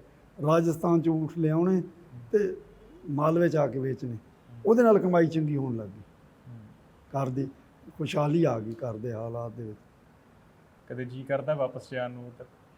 ਜੀ ਪਹਿਲਾਂ ਤਾਂ ਬਹੁਤ ਕਰਦਾ ਸੀ, ਹੁਣ ਪਤਾ ਵੀ ਜਦ ਜਾ ਹੀ ਨਹੀਂ ਸਕਦੇ ਤਾਂ ਹੁਣ ਆਸ ਵੀ ਕੀ ਰੱਖਣੀ, ਕਿਉਂ ਉਮਰ ਦੇ ਹਿਸਾਬ ਨਾਲ। ਮੈਂ ਤਾਂ ਹੁਣ ਕੋਟਕਪੂਰੇ ਵੀ ਘੱਟ ਆਉਂਦਾ ਜਾਂਦਾ। ਖਾਸ ਕੋਟਕਪੂਰੇ ਰਹਿੰਦੇ ਹੋ? ਪਰਿਵਾਰ ਕੋਟਕਪੂਰੇ ਰਹਿੰਦਾ, ਮੈਂ ਬਠਿੰਡੇ। ਕਦੇ ਅਪਰੋਚ ਵੀ ਨਹੀਂ ਕੀਤੀ ਉੱਧਰ ਜਾਣ ਦੀ? ਪਾਸਪੋਰਟ ਵਗੈਰਾ ਤਾਂ ਬਣਿਆ ਹੋਊ ਤੁਹਾਡਾ? ਪਾਸਪੋਰਟ ਮੈਂ ਬਣਾਇਆ ਨਹੀਂ, ਤੇ ਕੋਸ਼ਿਸ਼ ਕੀਤੀ 1-2 ਵਾਰ, ਪਰ ਇੱਥੋਂ ਦੇ ਧੰਦੇ ਹੀ ਇੰਨੇ ਜ਼ਿਆਦਾ ਹੈ ਕਿ ਉਧਰ ਜਾਣ ਦਾ ਅਣਜਲ ਵੀ ਹੁੰਦਾ, ਗੇੜ ਬਣਿਆ ਨਹੀਂ, ਚਾਹੁੰਦੇ ਹੋਏ ਵੀ ਨਹੀਂ ਬਣਿਆ ਗੇੜ। ਦਿਲ ਚਾਹੁੰਦਾ ਸੀ? ਚਾਹੁੰਦੇ ਹੋਏ ਵੀ ਦਿਲ ਚਾਹੁੰਦਾ ਸੀ ਵੀ ਆਪਣੀ ਧਰਤੀ ਹੈ ਜਿੱਥੇ ਜਨਮ ਲਿਆ, ਦੇਖ ਕੇ ਆਵਾਂ। ਕੋਈ ਸੁਨੇਹਾ ਦੇਣਾ ਚਾਹੁੰਦੇ ਹੋ ਉਧਰਲੇ ਪੰਜਾਬੀਆਂ ਨੂੰ ਜਿਹੜੇ ਦੇਖ ਰਹੇ ਆ ਸਾਨੂੰ ਇਸ ਕੈਮਰੇ ਜ਼ਰੀਏ, ਹਾਂ, ਇਸ ਚੈਨਲ ਜ਼ਰੀਏ? ਇਹਨਾਂ ਮਜ਼ਹਬੀ ਹੱਕ ਹਕੂਕਾਂ ਤੋਂ ਸਾਨੂੰ ਅਣਜਾਣ ਹੀ ਰਹਿਣ ਦਿਓ। ਹਿੰਦੂ ਸਿੱਖ ਮੁਸਲਿਮ ਨਹੀਂ ਬਣਦੇ, ਸਾਨੂੰ ਇਨਸਾਨ ਹੀ ਰਹਿਣ। ਕੋਈ ਇਹੋ ਜਿਹਾ ਇਨਸੀਡੈਂਸ ਵੰਡ ਵੇਲੇ ਜਿਹੜਾ ਹਲੇ ਵੀ ਦਿਲ ਦੇ ਵਿੱਚ ਉਕਰਿਆ ਹੋਇਆ, ਜਿਹੜਾ ਹਲੇ ਵੀ ਯਾਦ ਕਰਕੇ ਲੂ ਕੰਡੇ ਖੜੇ ਹੋ ਜਾਂਦੇ, ਜਿਹੜਾ ਅਚਨਚੇਤ ਸਬਕੌਂਸ਼ੀਅਸ ਮਾਈਂਡ ਦੇ ਵਿੱਚ ਹਲੇ ਵੀ ਬੈਠਾ? ਇੱਕ ਵਾਰ ਆਇਆ ਸੀ 18,000 ਕੈਂਪ ਦੇ ਵਿੱਚ, ਪਠਾਨ ਮਿਲਟਰੀ ਦੀ ਡਿਊਟੀ ਲੱਗ ਗਈ ਜੀ। ਤੇ ਉਹਨਾਂ ਨੇ ਮੋਰਚੇ ਪਟਵਾਏ ਸੀ ਚਫੇਰਿਓ, ਤੇ ਸਾਨੂੰ ਪਤਾ ਲੱਗਾ ਬਈ 1-2 ਕੈਂਪ ਮਿਲਟਰੀ ਨੇ ਫੂਕੇ। ਰਾਤੀ ਰੌਲਾ ਪਾਉਂਦੇ ਸੀ, ਆਗ ਲੁਟੇਰੇ ਆ ਗਏ, ਲੋਕ ਭਗਦੜ ਮੱਚ ਜਾਂਦੀ ਸੀ ਤੇ ਮਸ਼ੀਨ ਗਨਾਂ ਨਾਲ ਭੁੰਨ ਦਿੰਦੇ ਸੀ। ਖੁਦ ਮਿਲਟਰੀ? ਕਿਉਂ? ਬਸ ਉਹ ਹਵਾ ਹੀ ਇਹੋ ਜਿਹੀ ਚੱਲੀ ਸੀ। ਉਹ ਦਿਨ ਸਾਡੇ ਲਈ ਬੜਾ ਔਖਾ ਸੀ, ਜਦੋਂ ਮਿਲਟਰੀ ਕੈਂਪ ਤੇ ਮਿਲਟਰੀ ਨੇ ਮੋਰਚੇ ਪਟਾਏ ਤੇ ਸਾਨੂੰ ਪਾਸਿਓਂ ਖਬਰ ਮਿਲੀ ਵੀ ਇਹ ਤਾਂ ਫੂਕ ਦੇਣਗੇ ਸਾਰਾ ਕੈਂਪ। ਉਹ 1-2 ਦਿਨ ਅਸੀਂ ਬਸ ਜਾਨ ਤਲੀ ਤੇ ਰੱਖ ਕੇ, ਕੁਦਰਤ ਨੇ ਸਾਥ ਦਿੱਤਾ। ਇੱਧਰੋਂ ਫਿਰ ਮਿਲਟਰੀ ਬਦਲ ਗਈ, ਪਠਾਨ ਮਿਲਟਰੀ ਹਟ ਕੇ ਗੋਰਖਾ ਮਿਲਟਰੀ ਚਲੀ ਗਈ ਤੇ ਸਿੱਖ ਮਿਲਟਰੀ। ਉਹਨਾਂ ਨੇ ਸਾਨੂੰ ਲਿਆ ਕੇ 18,000 ਤੋਂ ਮਗਿਆਣੇ ਲਿਆਂਦਾ, ਮਗਿਆਣੇ 'ਚ ਗੱਡੀਆਂ ਰਾਹੀਂ। ਕਿੰਨਾ ਸਮਾਂ ਕੈਂਪਾਂ ਦੇ ਵਿੱਚ ਰਹੇ? 2.5-3 ਮਹੀਨੇ ਰਹੇ ਕੈਂਪਾਂ ਦੇ ਵਿੱਚ। ਇੱਧਰ ਕੋਈ ਰਿਸ਼ਤੇਦਾਰੀ ਵਗੈਰਾ ਜਾਂ ਨਹੀਂ ਸੀ ਜਿੱਥੇ ਆ ਕੇ? ਰਿਸ਼ਤੇਦਾਰੀਆਂ ਤਾਂ ਬਾਅਦ ਵਿੱਚ ਹੀ ਬਣੀਆਂ, ਪਹਿਲਾਂ ਰਿਸ਼ਤੇਦਾਰੀ ਕੋਈ ਨਹੀਂ ਸੀ। ਆਉਣ ਜਾਣ ਇੱਧਰ ਸੀ, ਕਿਉਂਕਿ ਊਠਾਂ ਦਾ ਕੰਮ ਕਰਦੇ ਸੀ, ਪਿੰਡਾਂ ਦੇ ਵਿੱਚ ਲੋਕਾਂ ਨਾਲ ਲੈਣ ਦੇਣ ਵੀ ਸੀ, ਆਉਣ ਜਾਣ ਵੀ ਸੀ, ਸੂਹ ਸਿਆਣ ਵੀ ਸੀ। ਬਾਕੀ ਰਿਸ਼ਤੇਦਾਰੀਆਂ ਤਾਂ ਸਾਰੀਆਂ ਉੱਧਰ ਹੀ ਸੀ। ਹਲੇ ਵੀ ਹੈਗੇ ਨਹੀਂ ਉੱਧਰ ਰਿਸ਼ਤੇਦਾਰ? ਨਾ, ਉੱਧਰ ਰਹੇ ਹੀ ਕੋਈ ਨਹੀਂ, ਸਾਰੇ ਇੱਧਰ ਆ ਗਏ, ਇੱਧਰ ਖਿਲਰ ਗਏ। ਵੰਡ ਦੌਰਾਨ ਕਿਸੇ ਦਾ ਨੁਕਸਾਨ ਤੁਹਾਡੇ ਪਰਿਵਾਰ ਚੋਂ ਕਿਸੇ ਦਾ? ਨਹੀਂ, ਕਿਸੇ ਦਾ ਕੋਈ ਨੁਕਸਾਨ ਨਹੀਂ। ਹਾਂ ਠੀਕ ਹੈ ਵੀ ਕੁਛ ਵੀ ਨਹੀਂ ਨਾਲ ਆਇਆ। ਅਸਲਾ ਸਾਡਾ ਉੱਥੇ ਹੈਦਰਾਬਾਦ ਸਟਾ ਲਿਆ ਸੀ। ਉਹ ਪਹਿਲਾਂ ਤਾਂ ਇਹ ਸੀ ਵੀ ਅਸਲਾ ਲਓ, ਚੱਕੋ ਤੇ ਸੋਨਾ ਚੱਕੋ, ਨੋਟ ਚੱਕੋ, ਹੋਰ ਕਿਸੇ ਚੀਜ਼ ਨੂੰ ਹੱਥ ਨਾ ਲਾਓ। ਇਹ ਕੁਛ ਲੈ ਕੇ ਸੀ ਹੈਦਰਾਬਾਦ ਆਏ, ਹੈਦਰਾਬਾਦ ਅਸਲਾ ਸਟਾ ਲਿਆ, ਬਸ ਜਿਹੜਾ ਸੋਨਾ ਮਾੜਾ ਮੋਟਾ ਕਿਸੇ ਕੋਲ ਸੀ ਉਹ ਲਿਆ, ਹੋਰ ਕੋਈ ਚੀਜ਼ ਨਹੀਂ ਕੋਈ ਲਿਆ। ਨਿਸ਼ਾਨੀ ਹੈ ਅੱਜ ਵੀ ਉੱਥੋਂ ਦੀ ਜਿਹੜੀ ਪਈ ਹੋਵੇ ਕੋਲ ਸੰਭਾਲ ਕੇ ਰੱਖੀ ਮੈਂ ਤਾਂ ਕੋਈ ਨਹੀਂ ਸੰਭਾਲ ਕੇ ਰੱਖਿਆ। ਘਰਦਿਆਂ ਕੋਲ ਕੋਈ ਹੋਵੇ ਤਾਂ ਹੋਵੇ ਹੀ। ਕੀ ਨਹੀਂ ਲੈ ਕੇ ਆਏ ਕੁਛ ਵੀ? ਉੱਥੋਂ ਆਇਆ ਹੀ ਕੁਛ ਨਹੀਂ ਸੀ। ਸੋਨਾ ਆਇਆ ਸੀ, ਉਸ ਤੋਂ ਬਾਅਦ ਫਿਰ ਅਗਾਂਹ ਵੰਡਿਆ ਗਿਆ। ਜਿਵੇਂ ਹੁਣ ਮੇਰੀ ਮਾਂ ਕੋਲ ਸੋਨਾ ਸੀ ਕੋਈ 15-20 ਤੋਲੇ, ਉਹ ਫਿਰ ਮੇਰੀ ਘਰ ਵਾਲੀ ਨੇ ਪਾਇਆ। ਫਿਰ ਅਗਾਂਹ ਮੈਂ ਮੁੰਡੇ ਵਿਆਹੇ, ਕੁੜੀਆਂ ਵਿਆਹੀਆਂ, ਉਹਨਾਂ ਨੂੰ ਵੰਡਤਾ, ਖਿਲਰ ਗਿਆ ਸੋਨਾ। ਇੰਨਾ ਹੈ ਵੀ ਉਹ ਬੇਬੇ ਦਾ ਸੋਨਾ ਸਾਨੂੰ ਖਰੀਦਣਾ ਨਾ ਪਿਆ, ਉਹੀ ਕੰਮ ਆ ਗਿਆ ਸਾਰੇ ਬੱਚਿਆਂ ਨੂੰ। ਜਿਵੇਂ ਅਸੀਂ ਗੱਲ ਕਰ ਰਹੇ ਸੀ ਕਿ ਸਬਕੌਂਸ਼ੀਅਸ ਮਾਈਂਡ ਦੇ ਵਿੱਚ ਹਲੇ ਵੀ ਕੋਈ ਨਾ ਕੋਈ ਖਿਆਲ ਆਉਂਦਾ ਹੈ ਉਧਰ ਦਾ। ਖਿਆਲ ਉਹ ਧਰਤੀ ਦਾ ਮੋਹ ਤਾਂ ਹੈ ਹੀ, ਆਉਂਦਾ ਖਿਆਲ ਵੀ ਕਿਸੇ ਵੇਲੇ ਜਾਈਏ ਉਹਨਾਂ ਟਿੱਬਿਆਂ ਦੇ ਉੱਤੇ, ਉਹਨਾਂ ਖੇਤਾਂ ਦੇ ਵਿੱਚ ਜਾ ਕੇ। ਸਾਡੇ ਖੇਤ ਦਾ ਨਾਂ ਸੀ ਭੱਟੀਆਂ ਵਾਲਾ, ਭੱਟੀਆਂ ਵਾਲਾ ਕਰਕੇ ਅਸੀਂ ਉੱਥੇ ਜਾਣਕਾਰੀ ਸੀ ਸਾਡੀ। ਉੱਥੇ ਮਾੜੇ ਮੋਟੇ ਬਣਾਏ ਹੋਏ ਸੀ ਡੇਰੇ ਵੀ, ਛੱਪਰ ਪਾਏ ਹੋਏ ਸੀ ਉਹਦੇ ਉੱਤੇ ਬੇਰੀਆਂ ਦੇ ਥੱਲੇ। ਉੱਥੇ ਕਈ ਵਾਰ ਰਹਿ ਵੀ ਪੈਣਾ। ਜਦੋਂ ਉਹ ਆਪਣਾ ਖਾਣ ਪੀਣ ਦੀ ਚੱਲ ਜਾਣਾ। ਆਮ ਜ਼ਿਆਦਾ ਉੱਥੇ ਖੁਰਾਕ ਸੀ ਦੁੱਧ, ਮਾਸ ਅਤੇ ਘਿਓ। ਮਾਸ ਬਹੁਤ, ਬੱਕਰੇ ਬਹੁਤ ਬਣਦੇ ਸੀ, ਉੱਥੇ ਖਾਂਦੇ ਪੀਂਦੇ ਰਹਿਣਾ। ਅਸੀਂ ਆਜ਼ਾਦੀ ਦੇ ਨਾਂ ਦੇ ਉੱਤੇ ਵੰਡ ਹੋਈ ਦੋ ਮੁਲਕਾਂ ਦੀ, ਮੁਲਕ ਬਣ ਗਏ ਪੰਜਾਬ ਨੂੰ ਵੰਡ ਕੇ, ਇੱਕ ਹਿੰਦੁਸਤਾਨ ਤੇ ਇੱਕ ਪਾਕਿਸਤਾਨ। ਅੱਜ ਲੰਮਾ ਸਮਾਂ ਬੀਤ ਚੁੱਕਿਆ, ਲੱਗਦਾ ਹੈ ਆਜ਼ਾਦੀ ਹੈਗੀ ਹੈ, ਆਜ਼ਾਦ ਦੇਸ਼ ਦੇ ਵਿੱਚ ਹੈ। ਤੁਹਾਨੂੰ ਕੀ ਲੱਗਦਾ? ਆਜ਼ਾਦੀ ਤਾਂ ਹੁੰਦੀ ਹੈ ਮਨ ਦੀ। ਮਨ ਦੀ ਆਜ਼ਾਦੀ ਕਦੋਂ ਹੁੰਦੀ ਹੈ? ਜਦੋਂ ਮਨੁੱਖ ਦੇ ਵਿਚਾਰ ਪ੍ਰਫੁੱਲਿਤ ਹੋ ਜਾਣ, ਮਨੁੱਖ ਦੀਆਂ ਚਿੰਤਾਵਾਂ ਦੂਰ ਹੋ ਜਾਣ। ਅਸੀਂ ਸਮਝਦੇ ਹਾਂ ਵੀ ਜੇ ਪਾਕਿਸਤਾਨ ਹੋਵੇ ਤੇ ਚਾਹੇ ਹਿੰਦੁਸਤਾਨ ਹੋਵੇ, ਜਿੰਨਾ ਚਿਰ ਮਨੁੱਖ ਦਿਮਾਗੀ ਤੌਰ 'ਤੇ ਆਜ਼ਾਦ ਨਹੀਂ ਹੁੰਦਾ, ਉਹ ਆਜ਼ਾਦੀ ਕੋਈ ਨਹੀਂ। ਅੱਜ ਤਾਂ ਦੇਖਿਆ ਜਾਏ ਤਾਂ ਆਜ਼ਾਦੀ ਗੁਲਾਮ ਹੋ ਗਈ ਦੋਹਾਂ ਦੇਸ਼ਾਂ 'ਚ। ਅੱਜ ਆਜ਼ਾਦੀ ਗੁਲਾਮ ਹੈ ਭ੍ਰਿਸ਼ਟਾਚਾਰ ਦੀ, ਫਿਰਕਾ ਪ੍ਰਸਤੀ ਦੀ, ਬੇਈਮਾਨੀ ਦੀ। ਇਹ ਗੁਲਾਮ ਹੈ ਆਜ਼ਾਦੀ। ਆਜ਼ਾਦੀ ਕਾਹਦੀ? ਠੀਕ ਹੈ, ਹਰ ਕੋਈ ਟਾਈਮ ਪਾਸ ਕਰੀ ਜਾਂਦਾ। ਪਾਕਿਸਤਾਨ ਹਿੰਦੁਸਤਾਨ ਨੂੰ ਨਿੰਦੀ ਜਾਂਦਾ, ਹਿੰਦੁਸਤਾਨ ਪਾਕਿਸਤਾਨ ਨੂੰ ਨਿੰਦੀ ਜਾਂਦਾ। ਸਰਕਾਰਾਂ ਦੇ ਪਰ ਜਿਹੜਾ ਦੋ ਮੁਲਕਾਂ ਦੇ ਲੋਕ ਨੇ, ਦੋ ਮੁਲਕਾਂ ਦੇ ਲੋਕ ਨੇ, ਉਹਨਾਂ ਦੇ ਦਿਲ ਦੇ ਹਾਵ ਭਾਵ ਨੇ, ਉਹ ਕੀ ਕਹਿੰਦੇ ਨੇ? ਉਹ ਇਹ ਕਹਿੰਦੇ ਆ ਵੀ ਗਲਤ ਹੋਇਆ, ਵੰਡ ਹੋਣੀ ਨਹੀਂ ਸੀ ਚਾਹੀਦੀ। ਅਸੀਂ ਇਕੱਠੇ ਰਹਿੰਦੇ ਸੀ, ਇਕੱਠੇ ਰਹਿ ਰਹੇ ਸੀ, ਇਕੱਠੇ ਰਹੀ ਜਾਂਦੇ। ਅੱਜ ਵੀ ਕੀ ਸਾਡੇ ਚਾਹੁੰਦੇ ਲੋਕ, ਜਦੋਂ ਕੋਈ ਮਿਲਦਾ ਹੈ ਨਾ, ਉਦੋਂ ਫਿਰ ਜਾਂ ਸੁਨੇਹਾ ਮਿਲਦਾ ਹੈ, ਉੱਥੋਂ ਪਤਾ ਲੱਗਦਾ ਹੈ, ਸਮੈਲ ਕਰਦਾ ਵੀ ਵਾਕਈ ਇਹ ਲੋਕ ਤਰਸਦੇ ਸਾਨੂੰ ਮਿਲਣ ਨੂੰ, ਅਸੀਂ ਉਹਨਾਂ ਨੂੰ ਮਿਲਣ ਨੂੰ ਤਰਸਦੇ। ਇਹ ਮਿੱਟੀ ਦਾ ਮੋਹ ਹੈ, ਜਨਮ ਭੂਮੀ ਦਾ ਮੋਹ ਹੈ। ਫਿਰ ਸਾਡਾ ਸਭ ਕੁਝ ਸਾਂਝਾ ਹੈ, ਸਿਰਫ ਦੇਸ਼ ਹੀ ਵੰਡੇ ਹੈ, ਸਾਡੀ ਪੰਜਾਬੀਅਤ ਨਹੀਂ ਵੰਡੀ ਗਈ, ਸਾਡਾ ਮੋਹ ਨਹੀਂ ਵੰਡਿਆ ਗਿਆ, ਸਾਡਾ ਪਿਆਰ ਨਹੀਂ ਵੰਡਿਆ ਗਿਆ, ਤੇ ਸਾਡੀ ਬੋਲੀ ਨਹੀਂ ਵੰਡੀ ਗਈ, ਸਾਡੀ ਆਪਣਤ ਨਹੀਂ ਵੰਡੀ ਗਈ। ਕੀ ਵੰਡਿਆ ਗਿਆ? ਸਿਰਫ ਹੱਦਾਂ ਪਾ ਕੇ ਦੇਸ਼ ਹੀ ਵੰਡਿਆ ਗਿਆ। ਗੋਲਮੇਜ਼ ਕਈ ਵਾਰ ਸੋਚਦੇ ਹਾਂ ਵੀ ਸਾਡੇ ਨਾਲ ਤਾਂ ਪੰਛੀ ਚੰਗੇ ਹੈ, ਕੋਈ ਲੋੜ ਨਹੀਂ। ਜੇ ਹਿੰਦੁਸਤਾਨ ਦੀਆਂ ਚਿੜੀਆਂ ਪਾਕਿਸਤਾਨ ਜਾ ਕੇ ਬਾਜਰਾ ਚੁੱਗ ਆਉਂਦੀਆਂ, ਤੇ ਪਾਕਿਸਤਾਨ ਦੇ ਕਬੂਤਰ ਹਿੰਦੁਸਤਾਨ 'ਚ ਗੇੜੇ ਕੱਢ ਜਾਂਦੇ। ਕੋਈ ਪਾਸਪੋਰਟ ਦੀ ਲੋੜ ਨਹੀਂ, ਕੋਈ ਵੀਜ਼ੇ ਦੀ ਲੋੜ ਨਹੀਂ, ਸਾਡੇ ਨਾਲ ਤਾਂ ਉਹੀ ਚੰਗੇ ਹੈ। ਜੋਗਿੰਦਰ ਸਿੰਘ ਸਾਗਰ ਦੇ ਖੰਭ ਹੁਣ ਉੱਡ ਕੇ ਚਲੇ ਜਾਣਗੇ। ਜੀ ਕਰਦਾ, ਪਰ ਚਾਰਾ ਕੋਈ ਨਹੀਂ। ਦੋ ਗੱਲਾਂ ਹੈ, ਇੱਕ ਤਾਂ ਹਾਲਾਤ ਇਹੋ ਜਿਹੇ, ਜੇ ਇੱਥੋਂ ਬਠਿੰਡੇ ਤੋਂ ਲਾਹੌਰ ਜਾਣਾ ਹੋਵੇ ਨਾ, ਤੇ ਦਿੱਲੀ ਲਾਹੌਰ ਦੇ 20 ਗੇੜੇ ਕੱਢਣੇ ਪੈਣਗੇ, ਤਾਂ ਜਾ ਕੇ ਕਿਤੇ ਦਿੱਲੀ ਇਸਲਾਮਾਬਾਦ ਦੇ ਗੇੜੇ ਕੱਢ ਕੇ 15 ਗੇੜੇ ਕੱਢਣ ਤੋਂ ਬਾਅਦ ਫਿਰ ਕੋਈ ਪ੍ਰਚਾਰ। ਵੈਸੇ ਤਾਂ ਜਾ ਨਹੀਂ ਸਕਦੇ। ਪਾਸਪੋਰਟ ਬਣਾਓ, ਵੀਜ਼ੇ ਲਵਾਓ, ਮਨਜ਼ੂਰੀਆਂ ਲਓ, ਫਿਰ ਜਾ ਕੇ ਗੱਲ ਬਣਦੀ। ਕਦੇ ਕਦੇ ਫਾਸਲੇ ਥੋੜੇ ਹੁੰਦੇ ਆ, ਪਰ ਉਮਰਾਂ ਲੰਘ ਜਾਂਦੀਆਂ ਨੇ ਫਾਸਲੇ ਘਟਾਉਣ ਲੱਗੀਆਂ। ਬਿਲਕੁਲ, ਇਸ 'ਚ ਕੋਈ ਸ਼ੱਕ ਨਹੀਂ। ਜੇ ਬਠਿੰਡੇ ਤੋਂ ਲਾਹੌਰ ਜਾਣਾ ਹੋਵੇ, ਫਿਰੋਜ਼ਪੁਰ ਕੋਈ ਬਹੁਤੀ ਦੂਰ ਨਹੀਂ, ਲਾਹੌਰ ਕੋਈ ਬਹੁਤੀ ਦੂਰ ਨਹੀਂ, ਫਾਸਲੇ ਥੋੜੇ ਹੁੰਦੇ ਆ। ਸਰਕਾਰਾਂ ਦੇ ਜਿਹੜੇ ਵਖਰੇਵੇਂ ਆ ਨਾ, ਉਹ ਸਾਨੂੰ ਦੂਰ ਕਰੀ ਬੈਠੇ।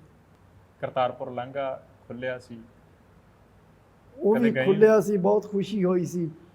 ਕੁਝ ਦਿਨ ਚੱਲਿਆ, ਮੁੜ ਕੇ ਫਿਰ ਉਹੀ ਸਰਕਾਰਾਂ ਦੇ ਚੱਕਰ, ਹੁਣ ਫਿਰ ਬੰਦ ਪਏ। ਕਰਤਾਰਪੁਰ ਲਾਂਘਾ ਖੁੱਲਿਆ, ਸਾਡੇ ਇੱਧਰੋਂ ਲੋਕ ਗਏ ਉੱਥੇ ਨਤਮਸਤਕ ਹੋਣ, ਉੱਧਰੋਂ ਵੀ ਲੋਕ ਆਏ, ਉਹਨਾਂ ਦੇ ਵੱਲੋਂ ਵੀ ਮੁਹੱਬਤ ਦੇ ਪੈਗਾਮ ਵੰਡੇ ਗਏ। ਉੱਥੇ ਹੰਝੂਆਂ ਦੇ ਤਬਾਦਲੇ ਹੋਏ, ਜਦੋਂ ਮਿਲੇ ਹੰਝੂਆਂ ਦੇ ਤਬਾਦਲੇ ਹੋਏ, ਜੱਫੀਆਂ ਪਾ ਪਾ ਮਿਲੇ। ਹੁਣ ਵੀ ਕਹਿੰਦੇ ਕਿਤੇ ਆਓ ਨਾ ਤੇ ਅਸੀਂ ਉੱਥੇ ਆ ਕੇ ਤੁਹਾਨੂੰ ਮਿਲਾਂਗੇ, ਪਰ ਲਾਂਘਾ ਖੁੱਲ੍ਹੇ ਤਾਂ ਅਜੇ ਤਾਂ ਬੰਦ ਕਰੀ ਬੈਠੇ। ਅਸੀਂ ਰੋਜ਼ ਅਪੀਲਾਂ ਕਰਦੇ ਹਾਂ, ਸ਼੍ਰੋਮਣੀ ਕਮੇਟੀ ਅਪੀਲਾਂ ਕਰਦੀ ਹੈ ਵੀ ਖੋਲ੍ਹ ਦਿਓ, ਪਰ ਸਰਕਾਰੀ ਹੱਥ ਕੰਡੇ ਨਹੀਂ ਖੋਲ੍ਹਦੇ। ਬਹਾਨਾ ਭਾਵੇਂ ਕਰੋਨਾ ਦਾ ਹੀ ਹੈ, ਪਰ ਵਿਚਲੀ ਗੱਲ ਤਾਂ ਇਮਾਨਦਾਰੀ ਹੈ ਨਹੀਂ। ਆ ਸਰੀਰ ਹੈ, ਜੇ ਅੰਗ ਇਕੱਠੇ ਹੈ ਤਾਂ ਸਰੀਰ ਹੈ, ਜਦੋਂ ਇਹਨਾਂ ਦੇ ਪਾਸੇ ਟੁਕੜੇ ਟੁਕੜੇ ਕਰ ਦਿਓ, ਕਾਹਦਾ ਸਰੀਰ ਹੈ? ਤਾਂ ਉਹੀ ਗੱਲ ਹੈ। ਸਰਬੱਤ ਦਾ ਭਲਾ ਮੰਗਣ ਵਾਲੇ ਅੱਜ ਅਸੀਂ ਕਹਿੰਦੇ ਪਾਕਿਸਤਾਨ ਮਾੜਾ ਹੈ, ਕੋਈ ਕਹਿੰਦਾ ਹਿੰਦੁਸਤਾਨ ਮਾੜਾ ਹੈ। ਕਿੱਧਰ ਗਈ ਸਰਬੱਤ ਦਾ ਭਲਾ ਮੰਗਣ ਦੀ ਗੱਲ? ਕਿੱਧਰ ਗਈ ਬਾਲੇ ਤੇ ਮਰਦਾਨੇ ਦੀ ਏਕਤਾ ਦੀ ਗੱਲ?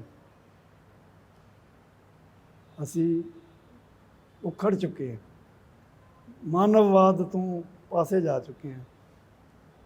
15 ਅਗਸਤ ਨੂੰ ਆਜ਼ਾਦੀ ਮਨਾਈ ਜਾਂਦੀ ਹੈ, ਉਧਰ ਵੀ ਮਨਾਈ ਜਾਂਦੀ ਹੈ 14 ਨੂੰ, ਇੱਧਰ ਵੀ 15 ਨੂੰ ਮਨਾਈ ਜਾਂਦੀ ਹੈ। ਉਦੋਂ ਕੀ ਆਉਂਦਾ ਦਿਲ ਦੇ ਵਿੱਚ? ਦੇਖੋ ਗੱਲ ਦਿਲ ਦੇ ਵਿੱਚ ਹਸਦ ਹੈ ਕਿ ਆਜ਼ਾਦੀ ਤਾਂ ਜੇ ਅਸੀਂ ਆਜ਼ਾਦ ਹੋਈਏ। ਉਹ ਆਪਣੀ ਸਰਕਾਰ ਦੇ ਗੁਲਾਮ ਨੇ, ਅਸੀਂ ਆਪਣੀ ਸਰਕਾਰ ਦੇ ਗੁਲਾਮ ਨੇ। ਇਹ ਆਜ਼ਾਦੀ ਥੋੜ੍ਹੀ ਹੈ। ਜਦੋਂ ਅਸੀਂ ਦਿਮਾਗੀ ਤੌਰ 'ਤੇ ਆਜ਼ਾਦ ਹੋਏ, ਵਰਤਣ ਵਰਤਾਅ 'ਚ ਆਜ਼ਾਦ ਹੋਏ, ਮਿਲਣ ਮਿਲਾਣ 'ਚ ਆਜ਼ਾਦ ਹੋਏ, ਉਦੋਂ ਸਮਝਾਂਗੇ ਅਸੀਂ ਆਜ਼ਾਦ ਹਾਂ। ਹੁਣ ਤਾਂ ਚਿੰਤਾਵਾਂ ਦੇ ਗੁਲਾਮ ਆ, ਫਿਰਕਾ ਪ੍ਰਸਤੀ ਦੇ ਗੁਲਾਮ ਆ, ਸਰਕਾਰਾਂ ਦੇ ਪ੍ਰੋਪੇਗੰਡੇ ਦੇ ਗੁਲਾਮ। ਦੇਖਿਓ ਪਾਕਿਸਤਾਨ 'ਚ ਫੋਨ ਨਾ ਕਰ ਲਿਓ, ਕੋਈ ਗੜਬੜ ਹੋ ਜਾਏਗੀ। ਇਹ ਕੋਈ ਆਜ਼ਾਦੀ ਥੋੜ੍ਹੀ ਹੈ। ਇੱਕ ਭਰਾ ਨੂੰ ਅਸੀਂ ਫੋਨ 'ਤੇ ਵੀ ਗੱਲ ਨਹੀਂ ਕਰ ਸਕਦੇ, ਜਿਹਦੇ ਨਾਲ ਖੇਡੇ ਹਾਂ, ਜਿਹਦੇ ਨਾਲ ਪੜ੍ਹੇ ਹਾਂ, ਜਿਹਦੇ ਨਾਲ ਲੜੇ ਹਾਂ, ਲੜਦੇ ਫਿਰਦੇ ਖੇਡਦੇ ਇਕੱਠੇ ਰਹੇ ਹਾਂ। ਅੱਜ ਉਹਨੂੰ ਅਸੀਂ ਫੋਨ ਵੀ ਨਹੀਂ ਕਰ ਸਕਦੇ। ਫਿਰ ਆਜ਼ਾਦੀ ਥੋੜ੍ਹੀ ਹੈ। ਠੀਕ ਹੈ, ਕਹਿਣ ਨੂੰ ਆਜ਼ਾਦੀ ਹੈ। ਜਿੰਨਾ ਚਿਰ ਅਸੀਂ ਦਵੈਤ ਦਾ ਪਰਦਾ ਨਹੀਂ ਹਟਾਉਂਦੇ ਅੱਖਾਂ ਤੋਂ, ਉਹਨਾਂ ਚਿਰ ਮੈਂ ਸਮਝਦਾ ਕੋਈ ਆਜ਼ਾਦੀ। ਆਜ਼ਾਦੀ ਤਾਂ ਦਿਮਾਗੀ ਆਜ਼ਾਦੀ ਹੁੰਦੀ ਹੈ। ਮਨ ਆਜ਼ਾਦ ਹੋਵੇ, ਸਾਰੀ ਮਨੁੱਖਤਾ ਆਪਣੀ ਲੱਗੇ, ਹਰ ਮਨੁੱਖ ਭਰਾ ਲੱਗੇ, ਇਹ ਹੈ ਆਜ਼ਾਦੀ। ਬਹੁਤ ਬਹੁਤ ਧੰਨਵਾਦ ਸਾਗਰ ਸਾਹਿਬ, ਕੋਈ ਸਾਡੇ ਗੱਲ ਨਾਲ ਜੁੜਨ ਦੇ ਲਈ। ਧੰਨਵਾਦ ਜੀ। ਮੇਰੀ ਵਜ੍ਹਾ ਸੇ ਤਬੀਅਤ ਠੀਕ ਨਹੀਂ ਸੀ, ਜੀ ਉਮਰ ਵੀ ਠੀਕ ਨਹੀਂ, ਪਰ ਚਲੋ ਤੁਸੀਂ ਹੁਕਮ ਕੀਤਾ, ਮੈਂ ਜੋ ਕੁਛ ਆਇਆ ਚੰਗਾ ਮਾੜਾ ਤੁਹਾਨੂੰ ਕਹਿ ਦਿੱਤਾ। ਜੀ ਇਹਨੂੰ ਸੋਧ ਆਪ ਲਿਓ। ਜੀ ਧੰਨਵਾਦ ਜੀ, ਅੱਛਾ। ਸ਼ੁਕਰੀਆ। ਤਾਂ ਇਹ ਸੀਗੇ ਜੋਗਿੰਦਰ ਸਿੰਘ ਸਾਗਰ ਜੀ, ਜਿਨ੍ਹਾਂ ਨੇ ਸਾਡੇ ਨਾਲ ਸਾਂਝ ਪਾਈ ਹੈ। ਦੇਸ਼ ਦੀ ਵੰਡ ਸਮੇਂ ਇਹਨਾਂ ਦੀ ਉਮਰ 11 ਸਾਲ ਸੀ, ਜੋ ਇਹਨਾਂ ਨੇ ਦੇਖਿਆ ਆਰਮੀ ਕੈਂਪਾਂ ਦੇ ਵਿੱਚ ਗਏ। ਉਸ ਤੋਂ ਬਾਅਦ ਇੱਧਰ ਆ ਕੇ ਸਕੂਲਿੰਗ ਜੋ ਵਿੱਦਿਆ ਸੀ ਇੱਥੋਂ ਪ੍ਰਾਪਤ ਕੀਤੀ। ਉਸ ਤੋਂ ਬਾਅਦ ਐਜੂਕੇਸ਼ਨ ਡਿਪਾਰਟਮੈਂਟ ਦੇ ਵਿੱਚ ਲੰਮਾ ਸਮਾਂ ਜੌਬ ਵੀ ਕੀਤੀ ਹੈ, ਲਿਖਦੇ ਵੀ ਰਹੇ ਨੇ, ਅਤੇ ਕਾਫੀ ਜੋ ਅਨੁਭਵ ਨੇ ਉਸ ਵੇਲੇ ਦੇ ਉਹ ਸਾਂਝੇ ਕੀਤੇ ਨੇ। ਜੋ ਦੋਸਤ ਮਿੱਤਰ ਨੇ ਉੱਧਰਲੇ, ਉਹਨਾਂ ਬਾਰੇ ਗੱਲਾਂ ਬਾਤਾਂ ਸਾਂਝੀਆਂ ਕੀਤੀਆਂ ਨੇ। ਹੋਰ ਵੀ ਅਜਿਹੇ ਲੋਕ ਜੋ ਵੰਡ ਦੌਰਾਨ ਆਪਣਿਆਂ ਤੋਂ ਵਿਛੜੇ, ਅਤੇ ਉਹ ਸਮਾਂ ਜਿਨ੍ਹਾਂ ਨੇ ਅੱਖੀਂ ਵੇਖਿਆ, ਹੱਡੀ ਹੰਡਾਇਆ, ਉਹਨਾਂ ਨੂੰ ਅਸੀਂ ਸਾਡੀ ਇਹ ਸੀਰੀਜ਼ ਵੰਡ ਦੇ ਵਿੱਚ ਮਿਲਾ ਰਹੇ ਹਾਂ। ਜੁੜੇ ਰਹੋ ਪ੍ਰੋ ਪੰਜਾਬ TV ਦੇ ਨਾਲ।